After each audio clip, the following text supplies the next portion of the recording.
President Donald Trump has issued a bold threat, a 100% tariff on every movie made outside the United States.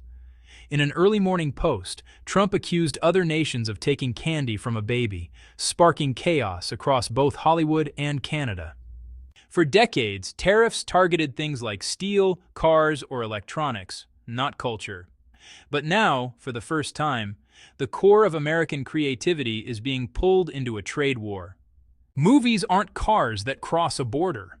They're digital products, global collaborations built on talent from every corner of the world. That's why this threat sent shockwaves through the industry. Instead of protecting American film, many say it could undermine the very foundation of what made it great. The U.S. film and television sector is the largest and most influential in the world, and over 80% of its revenue comes from audiences outside America.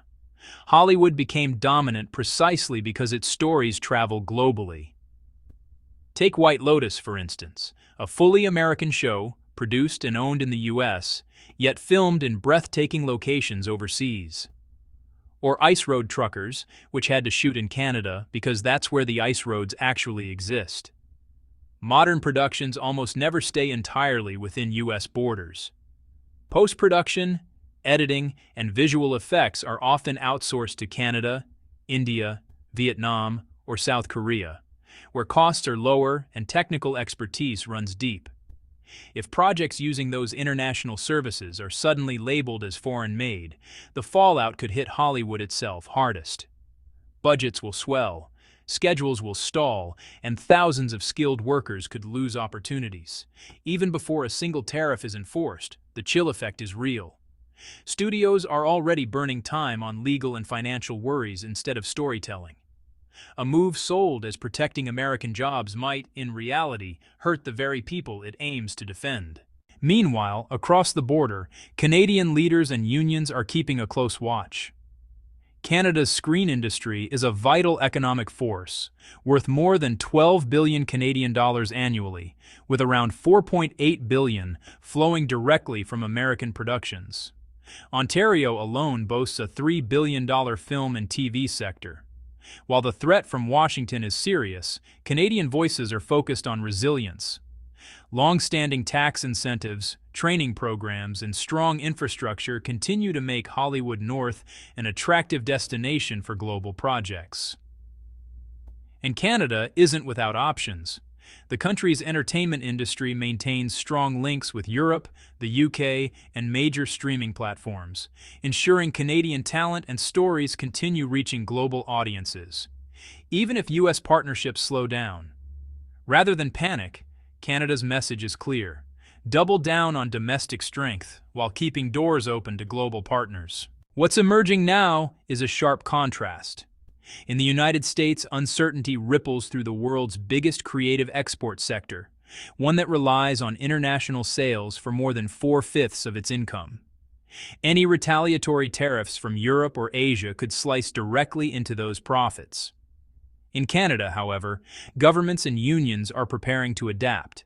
If American studios hesitate, Canadian producers are ready to step up, backed by strong provincial incentives and international alliances. Instead of hurting Canada, this tariff talk may actually shine a spotlight on the advantages of filming there. The outcome is striking. A policy meant to punish foreign production now threatens to damage Hollywood itself.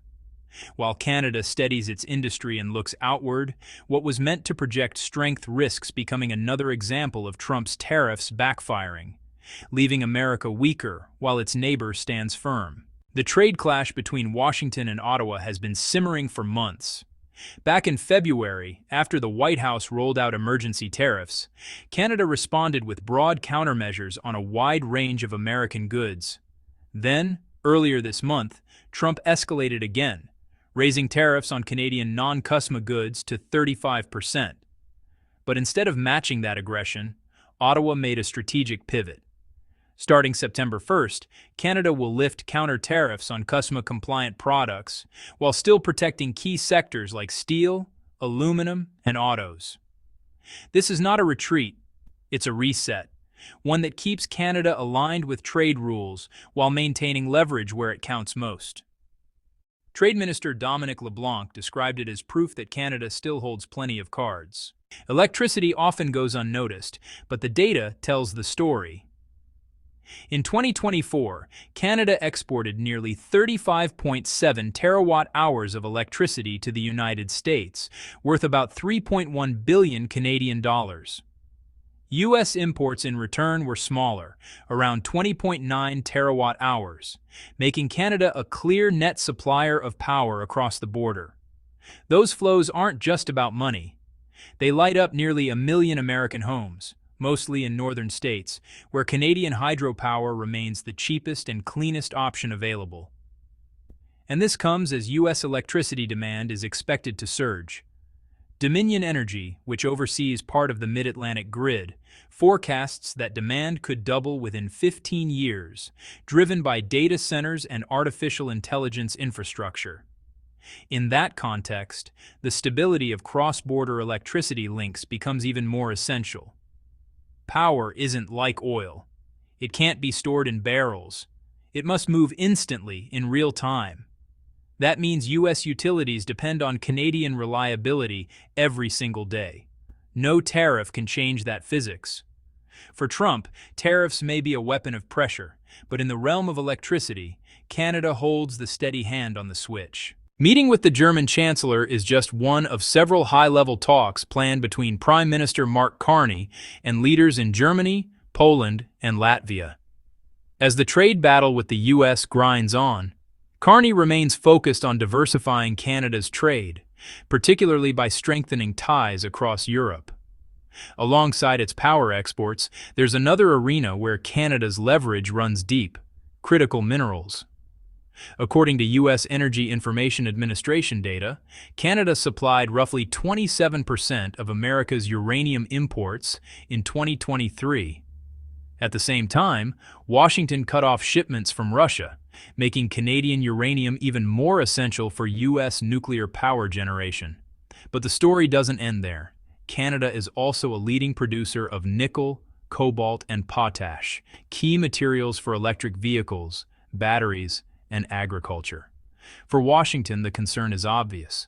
Most of the world's mineral refining still takes place in China, and reducing that dependency has become a bipartisan mission in the United States. Canada's mineral reserves, developed under stable and transparent governance, offer a rare, reliable alternative. That was the message Prime Minister Mark Carney carried to Europe this week.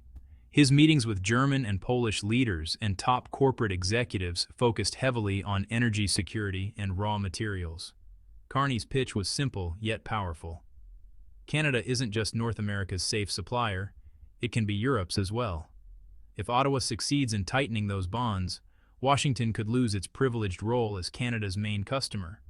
Trump's tariffs were designed to box Canada in, but they may instead accelerate its diversification. Those tariffs, meant to squeeze, have actually given Canada room to maneuver, easing duties on goods that comply with CUSMA trade rules, while holding firm where U.S. dependence runs deep. It's a clever balance. Fairness without surrender. Electricity and critical minerals aren't products you can replace overnight. They give Canada a quiet but powerful hand in this trade chess match. Meanwhile, Carney continues to forge trade bridges across Europe, sending a clear reminder to Washington: Canada has options. The result is hard to ignore. Tariffs haven't weakened Ottawa, they've highlighted its strengths, leaving Canada better positioned for the negotiations ahead.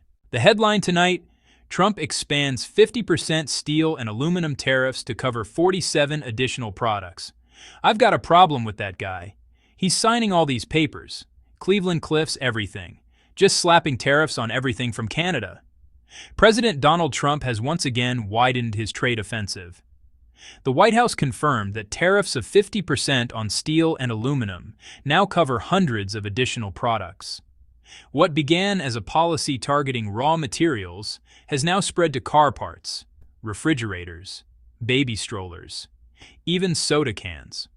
For American households, it means higher grocery prices and more expensive vehicles. For partners like Canada, it disrupts exports that rely on metal packaging and industrial inputs. This isn't just some technical trade measure, one analyst said. It's a direct hit that connects everyday costs with global trade tensions. Let's break that down. The administration has quietly made it far more costly to import items that line every store shelf, from household products to industrial machinery. Just look at the list: cranes, bulldozers, wind turbines, and rail cars. The most immediate impact? Inflation. CNN reporting found that import prices spiked sharply in July, contradicting White House claims that foreign suppliers would absorb the cost. Analysts from Pantheon Economics stressed that U.S. businesses and families are absorbing nearly all of it, and that burden is massive. Supply chain experts estimate that the expanded tariffs now affect around $320 billion worth of goods, injecting about $160 billion in extra costs directly into the U.S. economy. Industries linked to steel and aluminum are already feeling the pain. Farmers and builders depend on tractors, pumps, and construction machinery, all now hit by higher tariffs. Legacy manufacturer John Deere recently announced layoffs at 3 Midwestern plants, citing weaker sales and tariff-driven production costs. When major employers react like this, the shock ripples through local communities. The administration claims the goal is to revive American steel and aluminum, but meaningful reinvestment in those sectors requires billions of dollars and long-term certainty. So far, the process has been anything but certain. Economists call it a policy that might make sense in theory, but fails in execution. This unpredictability, now often dubbed Trumpian uncertainty, discourages businesses from expanding or hiring since tariff rules can shift without warning. We're not rolling over. We're not kissing his backside. We're going to fight harder than ever. Trump's tariff expansion hasn't gone unanswered. Canada, America's closest trading partner, is fighting back on two fronts. On the public front, Ontario Premier Doug Ford has been blunt. He calls the tariffs a hidden tax on American families, noting that Canada buys over $350 billion in U.S. goods each year. Ford unveiled a $70 million Canadian fund to support affected workers, urged Ottawa to tighten limits on cheap steel, and vowed Canada will not roll over. On the federal level, Prime Minister Mark Carney has opted for strategic patience, directing aid to sectors like lumber and agriculture while keeping negotiations with Washington open. His stance is firm. Canada will accept only a fair, sustainable deal, not a short-term compromise that weakens its long-term interests. Together, Ford and Carney represent two sides of one coordinated strategy.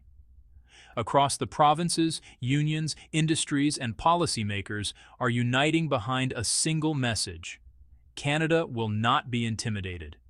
Canada is standing its ground, defending its workers, industries, and long-term interests while refusing to be cornered into a bad deal. The expansion of steel and aluminum tariffs is more than a simple policy tweak. For American families, it means higher prices at a time when inflation is already a concern. For businesses, it adds another layer of uncertainty that discourages long-term investment. For Canada, the answer has been resilience. Ottawa and the provinces are backing their workers and reinforcing supply chains, sending a clear message: Canada will not accept a bad deal. Trump's strategy may shake markets, but it also reveals which partners are willing to stand firm. The coming months will test whether these tariffs truly strengthen American industry, or simply confirm that trade wars rarely create clear winners. Right now, Canada-US trade talks appear to be in a holding pattern, following President Trump's decision to raise tariffs on select Canadian products. Some provincial leaders are calling for retaliation. Take American alcohol off the shelves, review procurement. We've got to push back for sure. At midnight on August 1st, Trump hiked tariffs on Canadian goods not covered by USMCA, jumping from 25% to 35%. The dramatic move was aimed at punishing Ottawa for refusing to sign a last-minute trade deal. Unlike South Korea or the European Union, Canada stood its ground, insisting on fairness rather than rushing under pressure. While the tariff affected only a small share of exports, Its symbolic impact was enormous, signaling that even Washington's closest allies were not off limits. It marked a clear shift from cooperation to confrontation, straining what had long been one of the world's most stable trade relationships. Indeed, recent reports confirm that Canada and Mexico are advancing discussions on a so-called Northern Corridor Agreement, a plan to expand trade directly between the two nations without involving the United States. Economists note that roughly 95% of Canada's exports to the U.S. remain protected under USMCA, leaving only a small fraction exposed to the new tariffs. Yet that small fraction carries symbolic weight, especially in provinces like Ontario, home to politically sensitive industries such as steel and automotive manufacturing. Former U.S. Ambassador David Cohen warned publicly that these moves are eroding trust. For decades, the U.S.-Canada relationship stood out for its stability in defense, intelligence, culture, and commerce. That trust, carefully rebuilt during the Biden years, has now taken another hit. Behind the scenes, Canada and Mexico are quietly accelerating a $120 billion Northern Corridor trade route designed to bypass the U.S. entirely.